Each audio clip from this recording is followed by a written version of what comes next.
welcome to the Fine and Country YouTube channel, where today we've got something a little bit different for you.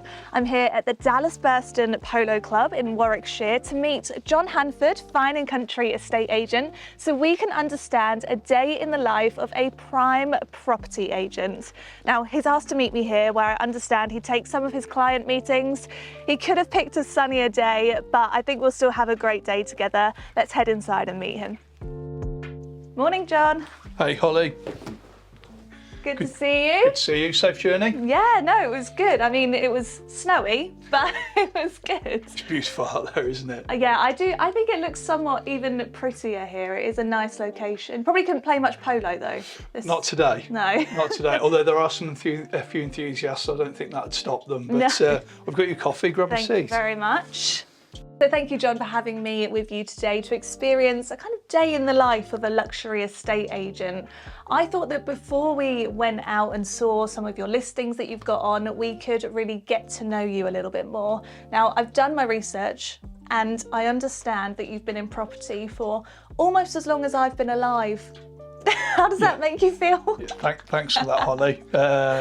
Yeah, fast approaching 25 years now, and prior to that I was a carpenter, but I've spent most of my adult life selling houses and helping people move home, so I feel really grateful for that, because it's a great job, it's a great career. You get to meet some wonderful people, see some lovely homes, and I really appreciate the journey that I've been on. Yeah, that's something I love about being in this industry, is getting to see some of the amazing homes and some of the stories behind those homes as well. But how did you come from carpentry to estate agency? Well, I come from a family of carpenters, and I think that was always going to be my chosen profession. I think that was always the plan, and I was never really going to deviate from it. And then I had a chance encounter with somebody on a night out in Leamington Spa many moons ago, and they said, "My God, you'd make a great estate agent. Come in and have a chat." Yeah, and have you always been in luxury property, as with Fine and Country?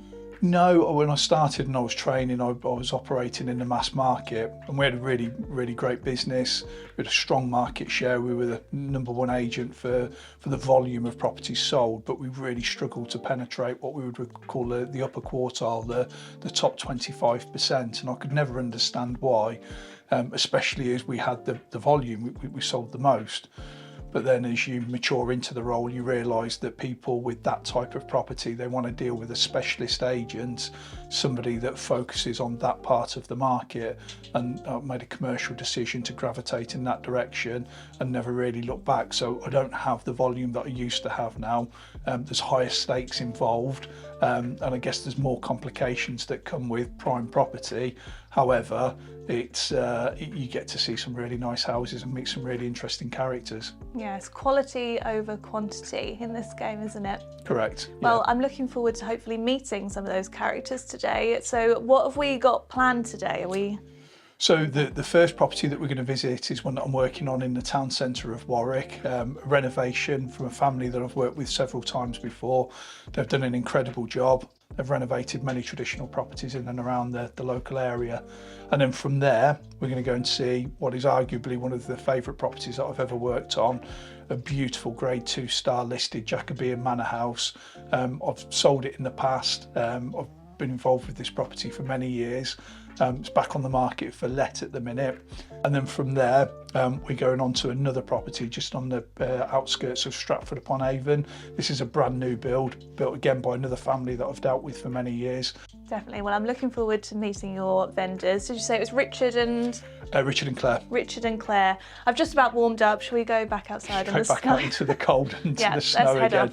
off. Brilliant.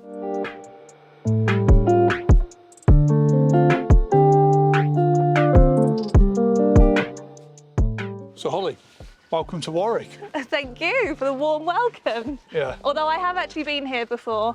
I was telling you in the car over, I went to Warwick Castle once, and I won't repeat that experience. I've discovered I don't like dungeons. Have you, I suppose with a lot of listed properties, you often have attics and cellars and things like that. Have you ever come across anything a bit spooky? No, I did once knock myself out on a hatch getting access into a loft. Of course. Yeah. With all that height I imagine that's a regular occurrence. Yeah, so I was on a viewing appointment, and again I was poking the hatch with the stick to open it up, and it dislodged. The flap come down, hit me in the face, and I woke up to the viewers fanning my face with a set of brochures to try and bring me back round again. So, well, I hope that doesn't happen at our next property. No, I'm sure we'll be absolutely fine.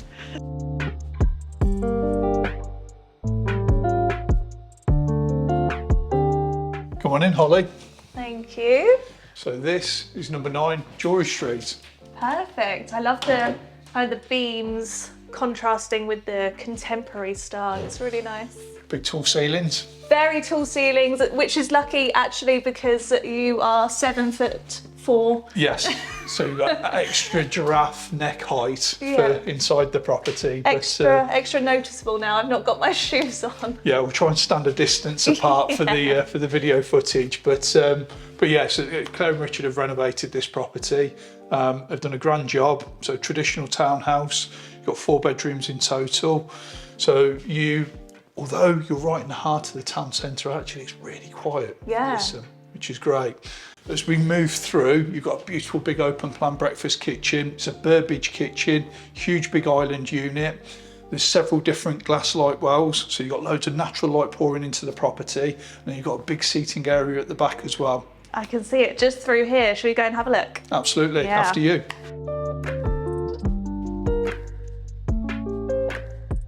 Now, this is my dream kind of kitchen, and the dining room as well. It's all staged really beautifully. Do you ever use property staging at all? Yeah, frequently we do. Thankfully here, we haven't needed to because the developers have got a really great eye for it. So this is all of their own work.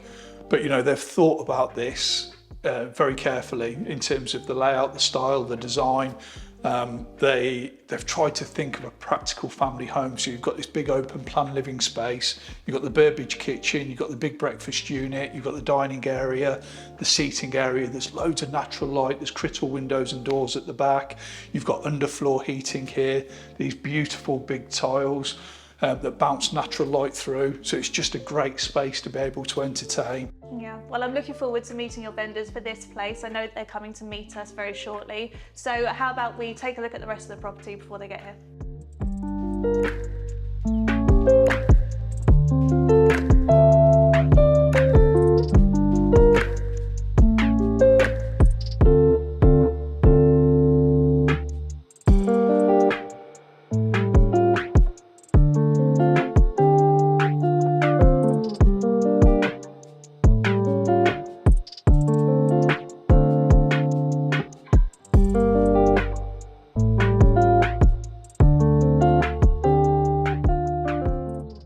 So Claire and Richard, thank you very much for having us at your beautiful property. Is it your property? Do you live here? No.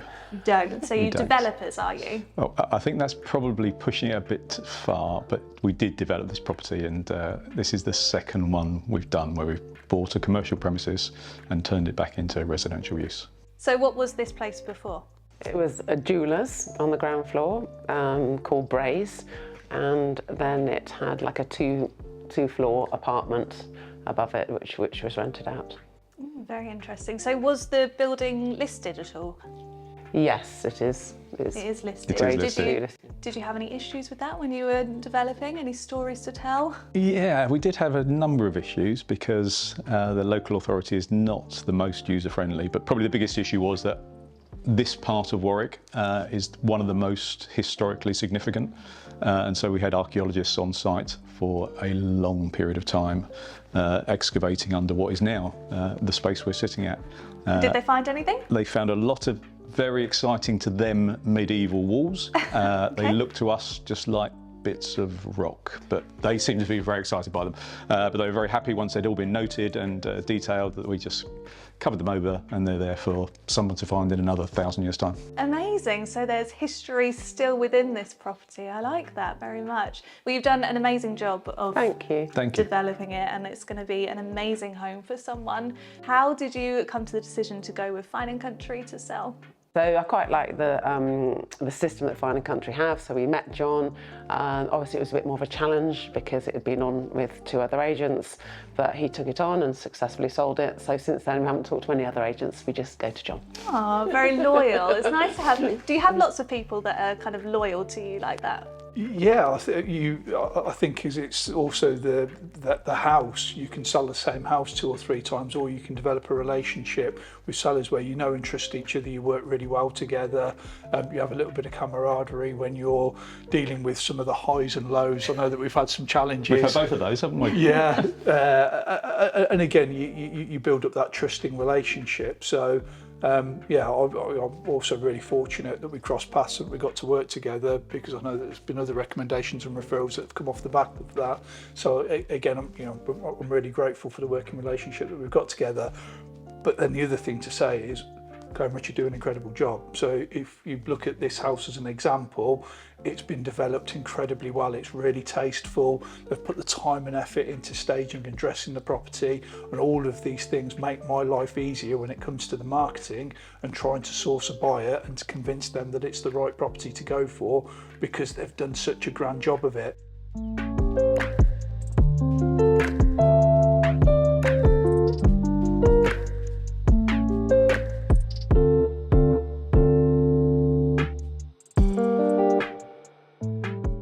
This is definitely what I think of when I think of a Fine & Country property. Very characterful. As we drove in there, it had the wow factor. Yeah, it's pretty magnificent. Fortunate to have sold this in the past to the current owners. So yeah, I've got a long history with this home. I think it's one of the most magnificent properties in all of Warwick. Definitely would agree. So can we get around the back of this property? Because I know that I noticed as we drove in, and you mentioned that there's the racecourse just beyond out here. So can we go around the back? We certainly can. I think it's worth pointing out as well, it's a bit hard to determine which is the front and which is the back. Yeah. Because originally when this house was constructed, it owned all of the surrounding land, and the other side of the property was in fact the front. So the main aesthetics, the main symmetry is all at the other side of the property. Let's go and have a look. Yeah, you're definitely right. This is the most impressive part of the property. I think that's definitely very unique. I don't think there's probably anything like it in the country, is there? No, oh, it's incredible. You've got this symmetrical finish. Originally, of course, this would have been the frontage here, and it would have owned all of the surrounding land, including what is now the racecourse and the surrounding housing estate. And of course, the topography of the ground here, everything drops away. So you've got these huge elevated views. It was originally William Francis that owned this property, and that's why it was called Marble Yard, because he owned the building and he used it as his head of operations when he built some of the most significant buildings in and around the local area, Umberslade Hall being one of them. So this was actually set up as his Marble Yard. But then there are other famous people that have owned the property as well. William Parkes actually was the person that extended it with these 2 symmetrical extensions at the side, and again, obviously they use the same matching ashless sandstone, so it's all in keeping with the original building. Like I say, it's a privilege to be able to represent a home like this. So again, you've got to delve deep into the history of the property, and you want to try and convey that to a prospective buyer or again a tenant, because again, you never own one of these properties. You're a custodian for a period of time, and again there'll be other people in the future, and again it's listed for a reason, to protect it, to make sure that you protect the identity of the building. And like I said, I think people are privileged to live here as an owner, and again I'm privileged to represent the property to sell it on behalf of the owners and on behalf of the sellers.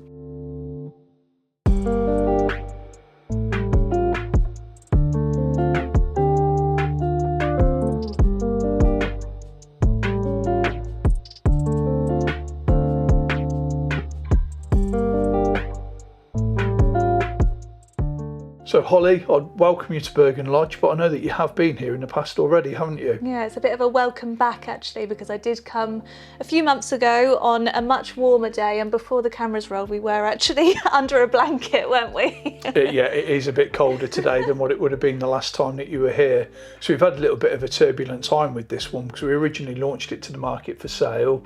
We had a lot of interest and we had a really strong offer. With the benefit of hindsight, we probably should have pinned that deal down. And then we switched tactics and we turned to residential lettings as another option.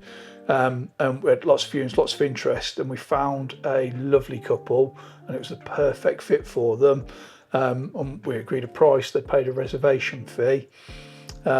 However, in the last few days, they've had complications with their related sale, and they can't commit to this one until they've finalised the sale of their own property. And I'm still hoping for their sake it's going to come good, but we're going to have to wait and see because we're at the mercy of the chain reinstating.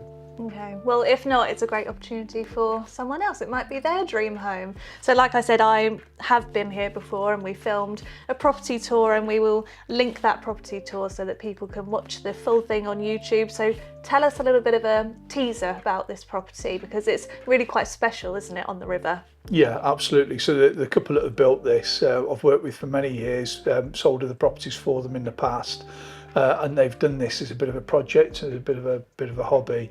They acquired the site just prior to COVID, and then whilst they were in lockdown, Ian learnt to fish as he sat by the shore, looking back at what was originally the original design for planning permission, tweaking and changing it to create the vision that you've got here today. And it is an architectural masterpiece, and it's very rare that you get to see something like this in Warwickshire. You know, it wouldn't look out of place on the Beverly Hills hillside. Yeah, and again, we come back to that lifestyle aspect of selling a home and how your marketing strategy has to be different for every single type of vendor. So we've seen 3 properties today alone, all with a very different strategy, very different history, quite similar in fairness vendors, all passionate about the property and building something that they could potentially live in. Well, thank you so much, John, for having me today. I've really enjoyed getting to know you a little better and understanding what your day-to-day looks like and seeing some of the properties that you list. It's been a really interesting day, although I'm sure you've just shown me some of the highlights of your day-to-day. Yeah, so you've got to see some of the nice bits of the job rather than the muck and bullets and the ugly stuff, but at least it's giving you an insight. Well, I'm definitely grateful. Subscribe to the Fine and Country YouTube channel to see even more interviews just like this one with John Handford. I'll be meeting more Fine and Country agents from across the UK, and I hope to see you soon.